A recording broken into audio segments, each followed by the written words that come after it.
Hey, how's it going, everyone? Okay.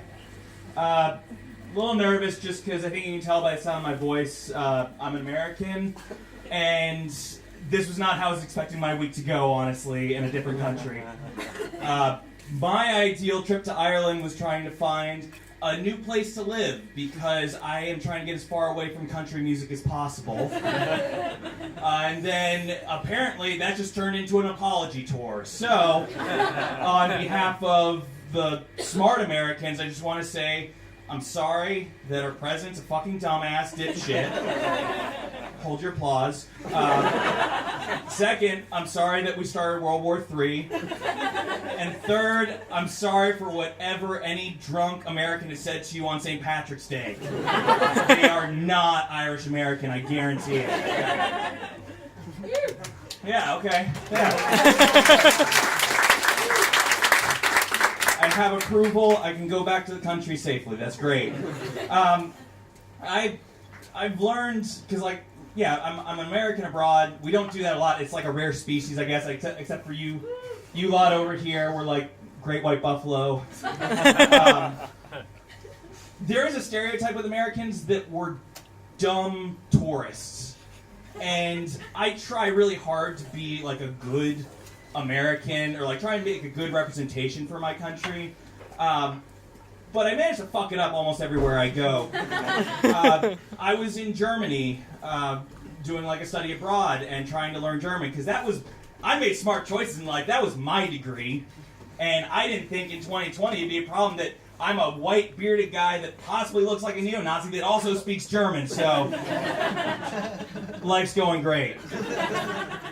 But I'm having a conversation with the German at a bar. It's like my first conversation, my first beer there, and he's like, "So where do you live?" And I'm like, "I'm from Atlanta, which is like in the South, and it's terrible." And he's like, "Well, why?" And so I try to tell him in German that I hate the place because I don't agree with the politics, I hate the weather, it's too hot and humid.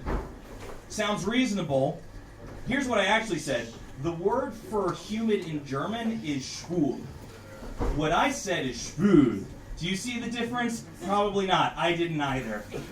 What I actually told that German was, I hate Georgia because it's hot and gay. So now I'm hitting all the stereotypes. Yes, even abroad, we're still homophobic. So I managed to almost get arrested at the Canadian border. How the fuck did that happen? Like, we're going to, I guess, I don't know what geography is here. Do you know, like, the cities in Canada? No? Okay, it's fine. I'm on the West Coast trying to get into the city of Vancouver, and I'm driving a car, and my girlfriend's in the car with me. There's one important question you have to have asking the security guard is, where are you going? I should have said Vancouver, but my brain decided to say, we're going to Toronto, which is on a 2-day drive on the other side of the country. And if you ever thought that the head spin in The Exorcist was fake, tell a Canadian security guard you're going across the country in a car, and they're going to flip their shit. I know that's not necessarily that funny, but that's more for my girlfriend in the back, because she thinks it's the funniest fucking thing, and I think she might still be mad at me for trying to catfish guys on Tinder so we can get free food. Also, as a side note for that bit about being a dumb tourist, I did a show last night, and I started using the phrase, I'm a dumb traveler, and the poster...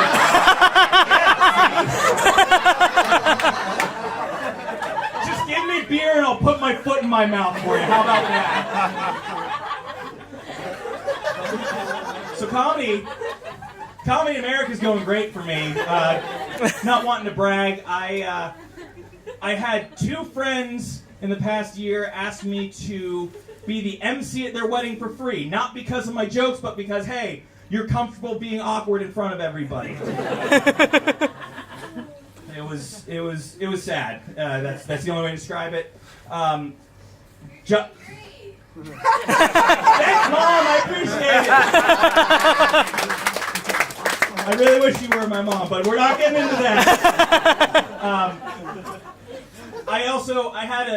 I recently got quit my shitty job. Does anyone else have a shitty job in here?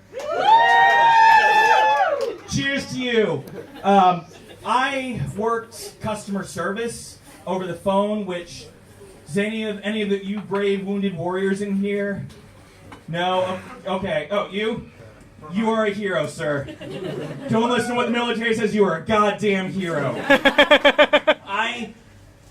I never, like politics, I never thought I'd actually meet a Trump supporter, but now I can visualize in my head so many of them just yelling and screaming at me, saying racist things, surprisingly.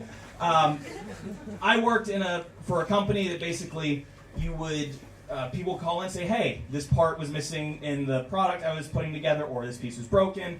Verify the warranty, send things out. It's real simple. Not a lot of room to fuck that up for a customer. Sometimes I'd have to ask for a video to see how the product worked. One guy sent me his penis masturbating. Here's the twist. I work for a children's toy company. What kind of sick fuck are you, sir? What, did you think that I was a kid that you were going to be showing this to? Do you think you'd be that stupid to put a child on the phone? No, they work in the factory, and they're not worth masturbating to. Sorry, deep breath. Again, it's 2020.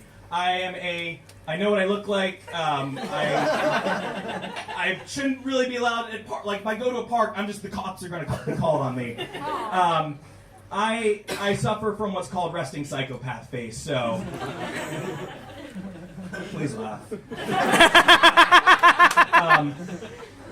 But I am in therapy, which is I keep going back to this. This isn't going to end well, and you're probably going to call the cops on me after this, but I'm in therapy, which is, for everyone's sake, a good thing, probably. And when I have a great therapist who's giving me exercises to work on things, to, untwist thinking, try and make myself less depressed. And some of the exercises work.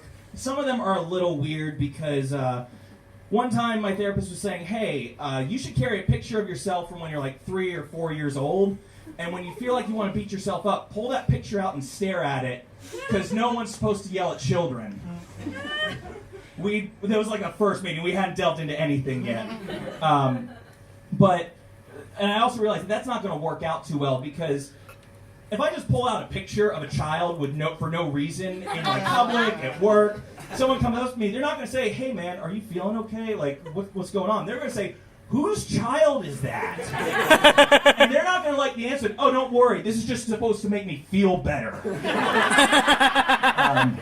Last thing I'll leave you with, I recently got a tattoo. I love the game Half-Life. It's a really important tattoo to me. The reason I got it I felt okay getting it was, someone gave me great advice before getting a tattoo, is that you want to think on that idea for a year, and you want to make sure that it's important to you, that it's meaningful enough, and you really want to go through it at the end. Which I think is a great rule to apply to things like suicidal tendencies. Okay, now I see some of you might think that joke crosses the line. One clarification is that I have suicidal friends, and I talked to them about that joke, but they didn't say anything about it until it was too late. So, thank you very much.